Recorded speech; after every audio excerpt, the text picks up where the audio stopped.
हरे कृष्णा, राधे राधे दोस्तों। आज की इस वीडियो में आप लोग सुनेंगे माघ मास महात्म्य का तीसरा अध्याय।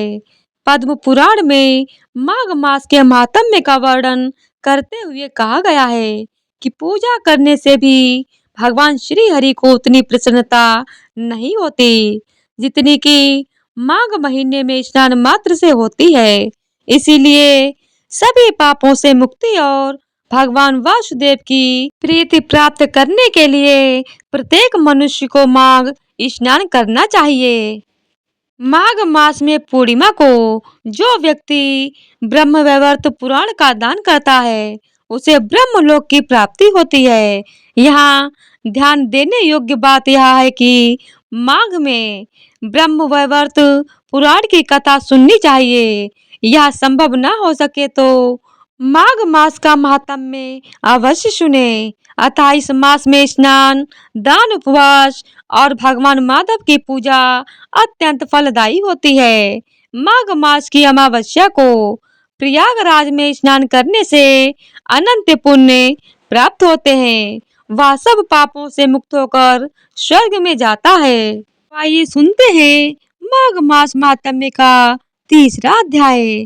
तब राजा दिलीप कहने लगे कि महाराज, यह पर्वत कितना ऊंचा और कितना लंबा चौड़ा है। तब वशिष्ठ जी कहने लगे कि 36 योजन 1 योजन 4 कोस का होता है। ऊंचा ऊपर चोटी में 10 योजन चौड़ा और नीचे 16 योजन चौड़ा है, जो हरि चंदन, आम, मदार, देवदार और अर्जुन के वृक्षों से सुशोभित है। दुर्भिक्ष से दुखी होकर इस पर्वत को फल और फूलों से परिपूर्ण देखकर भृगु वहीं रहने लगे और यहाँ पर कंदराव वनों और उपवनों में बहुत दिनों तक तप करते रहे। इस प्रकार जब भृगु ऋषि वहां पर अपने आश्रम पर रह रहे थे तो एक विद्याधर अपनी पत्नी सहित उतरा। वे अत्यंत दुखी थे। उन्होंने भृगु ऋषि को प्रणाम किया और ऋषि ने बड़े मीठे स्वर में उनसे कहा कि हे विद्याधर, तुम बड़े दुखी दिखाई देते हो, इसका क्या कारण है? तब विद्याधर कहने लगा कि महाराज, पुण्य के फल को पाकर, स्वर्ग पाकर तथा देवतुल्य शरीर पाकर भी मेरा मुख व्याघ्र जैसा है। मेरे दुख और अशांति का यही एक कारण है। न जाने किस पाप का फल है। मेरे चित्त की व्याकुलता का दूसरा कारण भी सुनिए। मेरी पत्नी अति रूपवती, मीठा वचन बोलने वाली, नाचने और गाने की कला में अति प्रवीण, शुद्ध चित्त वाली, सातों सुरों वाली वीणा बजाने वाली, जिसने अपने कंठ से गाकर नारद जी को प्रसन्न किया। नाना स्वरों के नाद से वीणा बजाकर कुबेर को प्रसन्न किया। अनेक प्रकार के ताल नाच से शिवजी महाराज जी अति प्रसन्न और रोमांचित हुए। शील, उदारता, रूप तथा यौवन में स्वर्ग की कोई अप्सरा भी इस जैसी नहीं है। कहाँ ऐसी चंद्रमुखी स्त्री और कहाँ मैं व्याघ्र मुख वाला, यही चिंता सदैव मेरे हृदय को जलाती है। विद्याधर के ऐसे वचन सुनकर तीनों लोकों की भूत, भविष्य और वर्तमान की बात जानने वाले तथा दिव्य दृष्टि वाले ऋषि कहने लगे कि हे विद्याधर, कर्म के विचित्र फलों को प्राप्त होकर ज्ञानी पुरुष भी मोह को प्राप्त हो जाते हैं। मक्खी के पैर जितना विष भी प्राण लेने वाला हो जाता है। छोटे छोटे पापों का फल भी अत्यंत दुखदायी हो जाता है। तुमने माघ मास की एकादशी का व्रत करके द्वादशी न आने तक शरीर में तेल लगाया, इसी पाप कर्म से व्याघ्र हुए। एकादशी के दिन उपवास करके द्वादशी को तेल लगाने से राजा पुररवा ने भी कुरूप शरीर पाया था। तब वह अपने कुरूप शरीर को देखकर दुखी होकर हिमालय पर्वत पर देव सरोवर के किनारे पर गया। प्रीति पूर्वक शुद्ध स्नान कर कुशा के आसन पर बैठकर भगवान कमल नेत्र शंख चक्र गदा पद्म के धारण करने वाले, पीतांबर पहने, वनमाला धारण किए हुए, विष्णु का चिंतन करते कर राजा पुरुरवा ने 3 मास तक निराहार रहकर भगवान का चिंतन किया। इस प्रकार 7 जन्मों में प्रसन्न होने वाले भगवान राजा के 3 महीने के तप से ही अति प्रसन्न हो गए और माघ मास की शुक्ल पक्ष की एकादशी को प्रसन्न होकर भगवान ने अपने शंख के जल से राजा को पवित्र किया। भगवान ने उसके तेल लगाने की बात याद दिलाकर सुंदर देवताओं का स्वरूप दे दिया, जिसको देखकर उर्वशी भी उसको चाहने लगी और राजा कृतकृत्य होकर अपनी पुरी को चला गया। भृगु ऋषि कहने लगे, हे विद्याधर, इसीलिए तुम क्यों दुखी होते हो? यदि तुम अपना यह राक्षसी रूप छोड़ना चाहते हो तो मेरा कहना मानकर जल्दी ही पापों को नष्ट करने वाली हेमकूट नदी में माघ में स्नान करो, जहाँ पर ऋषि सिद्ध देवता निवास करते हैं। अब मैं इसकी विधि बतलाता हूँ। तुम्हारे भाग्य से माघ मास आज से 5वें दिन ही आने वाला है। पौष शुक्ल एकादशी से इस व्रत को आरंभ करो।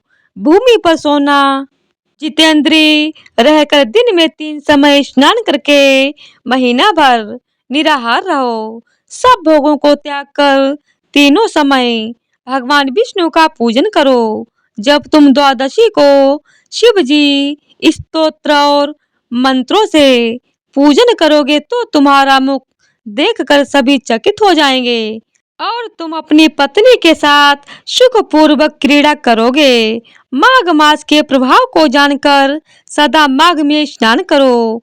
पाप दरिद्रता से बचने के लिए मनुष्य को सदा यत्न से माघ मास का स्नान करना चाहिए।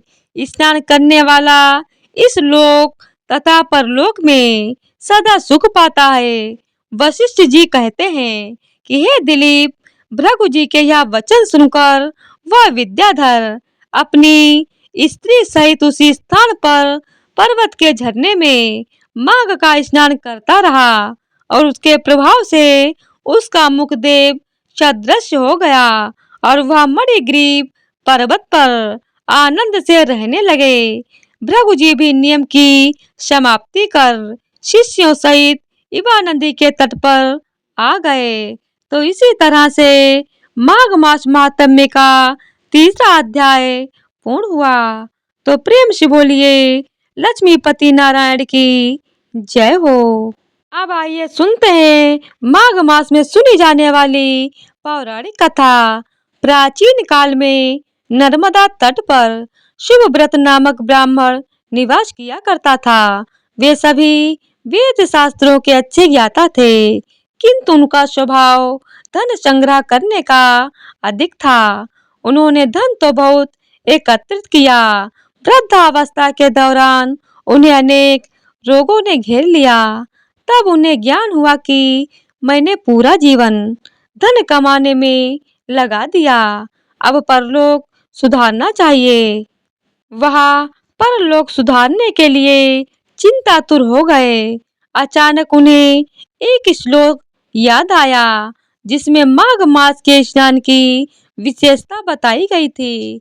उन्होंने माघ स्नान का संकल्प लिया और माघे निमग्ना सलिले सुशीते विमुक्त पाप स्त्री दिवम प्रियांति, इसी श्लोक के आधार पर नर्मदा में स्नान करने लगे।